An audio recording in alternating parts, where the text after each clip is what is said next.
Okay, a really rough weekend for Rutgers Scarlet Knights in athletics after a inexplicable all-time loss. 4 seconds left in the game to Illinois, 38-31, and a 79-77 loss to Kennessaw State on Ace Bailey's homecoming in Georgia. Let's get to it.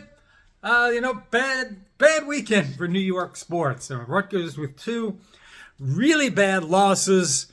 The Giants were just absolute. They were pitiful yesterday. They absolutely quit on Brian Dable and Joe Shane, losing to Tampa Bay 30-7. It probably could have been worse. The Jets are making news for all the wrong reasons, even though they didn't even play. How Jetsian is that? Knicks lose to the lowly Jazz, and it wasn't even close. Just a terrible week. It's amazing how this kind of weekend just ruins everything for you. But let's get to Rutgers and Kennessaw State. I don't want to be that guy, but I think I'm going to. There were things in Rutgers' 4-0 start that I felt uncomfortable with going forward, that it was going to come back. These things were going to come back to bite us in the ass, and it did against Kennessaw State. Now, they're in Kennesaw State, it's in Conference USA, but they average 91 points a game. And that on its own should have proved to be problematic for Rutgers for the reasons that we'll get into, regardless if it's Conference USA. The main thing that worried me that I've talked about over the past few games was the propensity for teams to be raining down threes on us. St. Peter's kept them, and Monmouth kept themselves in the game by raining down threes. And if we look, and my argument was that if other teams have some success or find something they can exploit, other teams are going to do that. And if we look at three-point shooting, Wagner took 16 shots. St. Peter's 27. Monmouth 29. Merrimack 24. Kennesaw State 27. Now, Kennesaw State didn't have a great day from the three-point line yesterday. If they did, it would have been a blowout. And it was a blowout in the first half. But we'll get to some other things in a second. The other thing that's kind of killing us is points in the paint.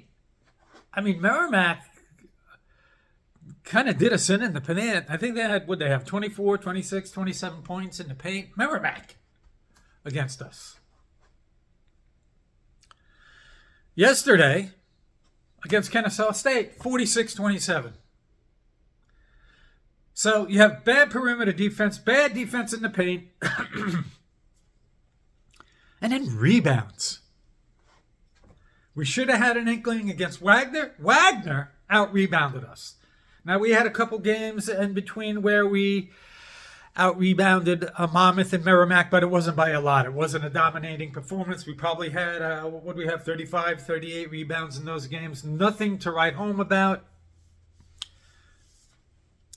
Kennesaw State out-rebounds us 41-24. This is not a Steve Peichel team.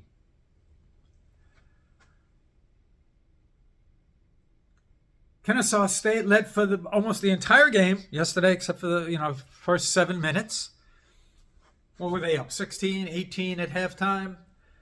We started to see a little bit of Steve Peichel ball in the second half, tighten up the defense. Nonetheless, giving up 79 to Kennesaw State is not going to get it done. And if we're looking forward to having this great tournament run in Las Vegas, I'm telling you right now, get ready for disappointment.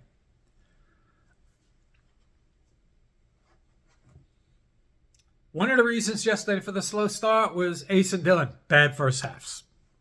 Wasn't good. The shooting wasn't good.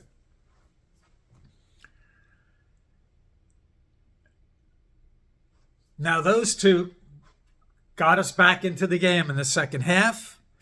And Dillon, who was super quiet, Ace Bailey wasn't having a good shooting night. You could see how this is going to go. So Ace, the past couple games, has been the guy that was going to lead the charge. It was Dylan yesterday. After an inauspicious start, he wound up with 21 points. Ace wound up with 17 points. That's kind of how it's going to go all year. And that's okay to have a two-headed monster who's going to lead you in scoring every night. Maybe get some highlight reels. But in the words of Herm Edwards, the infamous and famous words, you play to win the game. I don't care about the marketing. I don't care about the ESPN highlights. We care about playing competent basketball and winning.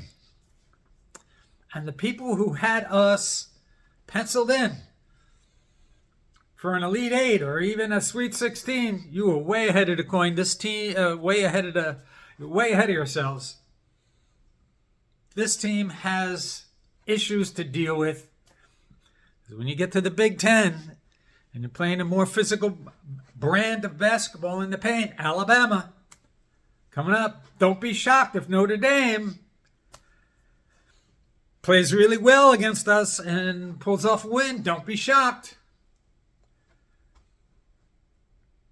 Don't be saying the sky is falling. If you had any insight, you could kind of see how this team was unfolding. Now, to be fair, we all thought all the pieces had to come together. You got 4 incoming freshmen, 5 transfers, 9 new. You got to make that all work.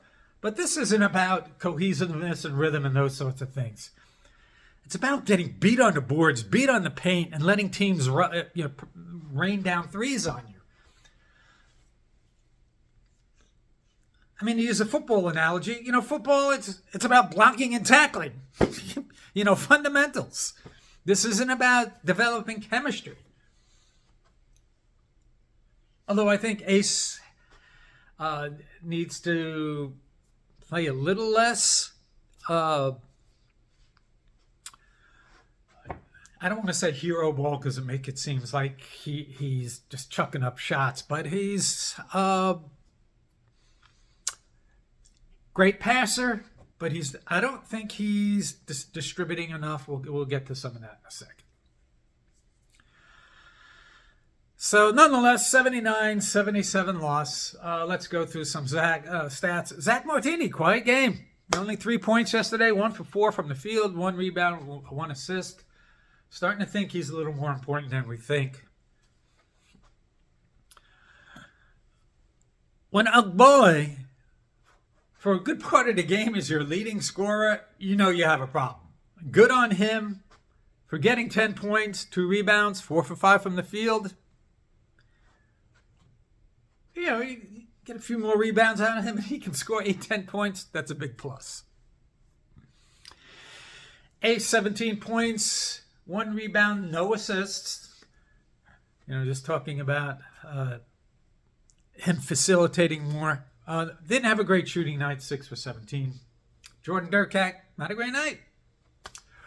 Here's the thing about him, though. He only had 4 points and 1 for 5 shooting, but he still had 6 rebounds. Hustling those rebounds, 3 assists. Dylan wound up with 21 points, 3 rebounds, 9 assists. 10 of 18 from the floor, most of that in the second half. Ditto for Ace.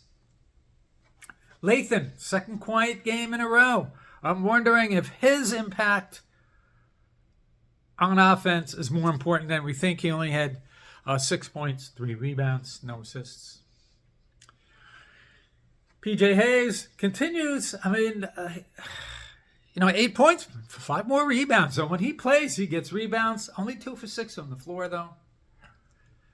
And Jeremiah Williams, 8 points, 3 rebounds, 2 assists, only 1 for 4. We were 26 for 66 from the floor, just under 40%. That's not going to get it done for us. That's kind of like what we would do the past couple of years, including our 3-point shooting, which was 8 for 25. 32%. Again, that's what we've been doing the past couple of years. That's not going to get the job done. And this was the kind of game, shot here, shot there, especially on the stretch, would have made a difference. Free throws, we continue to be decent. 17 for 23, 74%. That's a vast improvement over the past couple years. We seem to be steadying in and finding our groove and shooting in the 72, 3, 4% range. Like to see a little better, but that's fine. Here's the big surprise for the game. We won the turnover battle 22-9. That's a big advantage. Still lost. But we lost because of points in the paint. Kennessaw State's 41 rebounds. They were 28 for 60 from the field, just under 50%, 47%. They were over 50% in the first half, that's really good against Rutgers. Their three-point shooting was not great. They were 8 for 27, just under 30%. Man, they hit a few more. They're around, if they go 35, 40%, this game isn't close, and that's what worries me. Now, maybe it's a matter of getting their feet wet, maybe not taking these early teams as seriously as they should because they're trying to develop their teamwork and cohesion and rhythm and style. But it's going to change soon. And they absolutely need to be playing better defensively.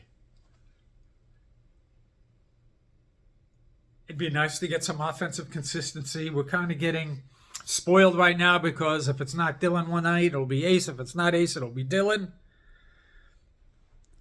We kind of need to see this like the old Knicks teams with Walt Frazier and Earl Pearl Monroe. We need to have, those two guys every night are going to be carrying the scoring load.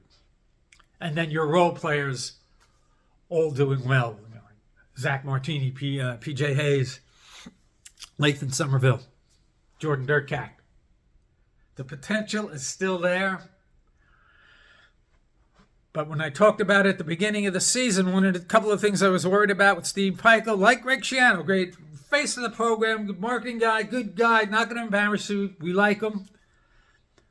Can he coach offense? And if he coaches, and if you think he can't fail because of his recruiting class, can he coach the kind of defense he wants to coach, playing a more explosive offensive game? That remains to be seen. Admittedly, it's not going to be easy to meld those two things together, and maybe as we head into, the calendar flips, we start to figure it out and execute. But right now, that's all up in the air. Who knows what's going to happen? This Vegas tournament is going to be interesting. I'm not going to set myself up with disappointment. My expectations aren't real high. In fact, I think this could be a challenge for us. Nonetheless, it should be fun. I hope we do well. Everybody, enjoy your holiday season, Thanksgiving week. Thanksgiving is one of those holidays where, it's become, a favorite holiday. It's all about food and football and good cheer, good spirits. So enjoy your Thanksgiving day and holiday. We might have a video before then. Nonetheless, enjoy the week, everybody, and we will see you the next time.